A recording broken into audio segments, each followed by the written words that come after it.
We're talking nitro engines today with the brand new 4-shoe clutch system from ProTek RC. These are intended for 1/8 scale nitro engines and they're available in 2 different versions. So we've got one of the clutches here in the studio. We're gonna check it out, talk about clutch adjustability because there's a lot to it, and then we'll show you how to put it together and install it.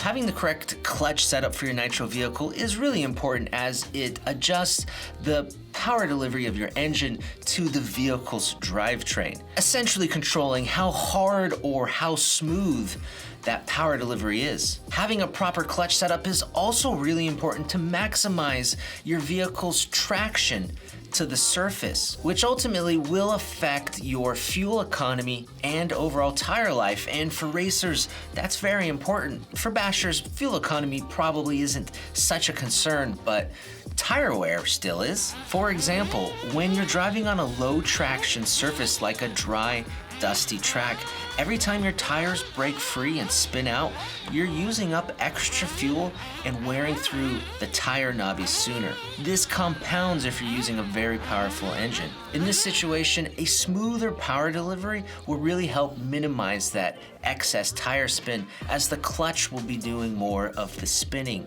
And since clutch shoes are a lot less expensive than tires, this is a really good trade-off. In situations where traction is really high by and tire spin is less of a concern, perhaps a more aggressive clutch setting that just hits harder is going to be more ideal to give you that extra punch you're looking for, and maybe even harder acceleration for big jumps that have a really short takeoff. A more aggressive clutch setup can also help provide just a bit more extra bottom end punch when your engine may not be the most powerful out there. So with that, let's check out the ProTek 4-shoe clutch, which comes in 2 different versions. Both versions include all of the same items except for the clutch shoes, with one version including 4 aluminum clutch shoes and then the other version including 2 aluminum and 2 composite clutch shoes. And the reason for this is just the adjustability factor. In general, aluminum shoes tend to be more grabby when they rub against the clutch bell, leading to a harder engagement. With composite shoes, they tend to slip more when they open up and rub against the clutch bell, which leads to a smoother power delivery. The downside to this is that since the composite does more slipping in the clutch bell, they just tend to wear out sooner. Another variable to the clutch engagement are the clutch shoe springs. In these ProTek 4-shoe clutches, there are 2 different sets of springs included. There are 1mm springs and 0.9mm springs, and that just refers to the diameter of that spring wire, with a thicker spring wire requiring just more force against it to open up and allow those shoes to open, leading to just a later engagement.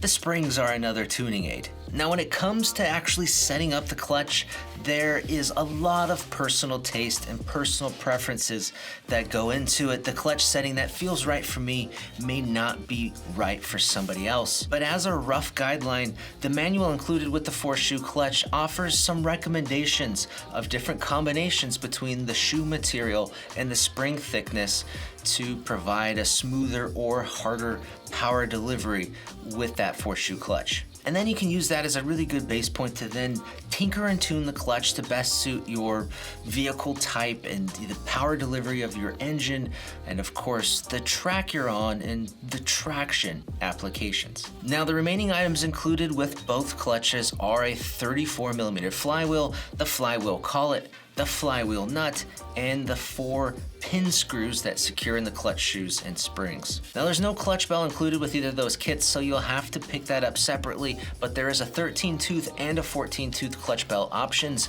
and those clutch bells are made specifically for the 4-shoe clutch system, and they do include the 5 by 10 by 4mm bearings that are required. To assemble the clutch, if you're taking an existing engine, you'll want to remove all of those clutch parts, including your old collet, because we've got a brand new one to use. And then it's going to be a lot easier to assemble that clutch on here if you remove your manifold and your exhaust. If you're starting with a brand new engine, it's probably all ready to go. Now, we do need some items to complete this assembly. A little bit of blue thread locker, a 2mm hex driver is needed, an 8mm nut driver is also needed, and it needs to be somewhat hollow internally. If it's walled off inside and it's too shallow, then the crankshaft just won't fit inside the driver enough to tighten down that nut all the way. And then lastly, some big old pliers to hold and secure the flywheel while we tighten up that flywheel nut. These are offered sometimes with rubberized grips in here, which is really handy, or you can just be gentle not to kind of gnarl up that aluminum flywheel bed, or you could also just put a paper towel in here. Start by putting that brand new collet on your crankshaft. Take some Loctite and dab a little bit on the threads. Now put on that flywheel and that flywheel nut, and use your 8mm nut driver to tighten down that nut.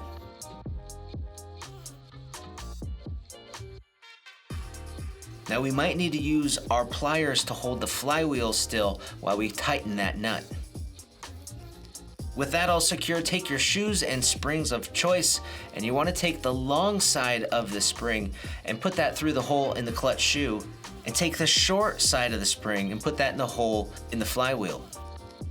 And then you want to kind of align up that shoe and spring with the pinhole, so then you can take that pin and slowly start putting it down and shimming it through the clutch shoe and the spring, poking it through the other side. We do like to use a little bit of Loctite on these pins, but just a little bit. And then just tighten up that shoe pin with your 2mm hex driver.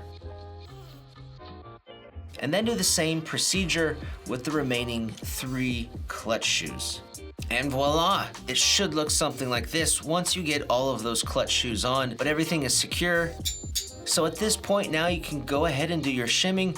You can add your clutch bell, which needs to be the ProTek 4-shoe clutch bell, and then you can tighten up those pieces on your clutch. We recommend putting a shim in between the nut here and your clutch bell bearing. For shims, ProTek sells shims individually. I believe they're in the, was it 0.2 and 0.1. They also have this little kit that includes a few of the different types of shims. It's pretty handy to have for your nitro clutch building. So a shim should go on here after your clutch, and then I'll put my bearing on for my clutch bell, the clutch bell for the 4-shoe clutch, and that spins really well. Now you can add your M3 screw to secure on the clutch bell, probably with the washer on it, and I'd recommend putting a little Loctite on that screw as well, just to hold everything together. And then after that, you can just go and reinstall the engine inside your buggy or truggy. Alright guys, I hope you found this video useful on the ProTek 4-shoe clutch system in both different versions. If you have any questions for us, leave that down below, and check out our links as well if you want more information on any of the stuff that we talked about today. My name is Brett with AMain Hobbies. Thanks for watching.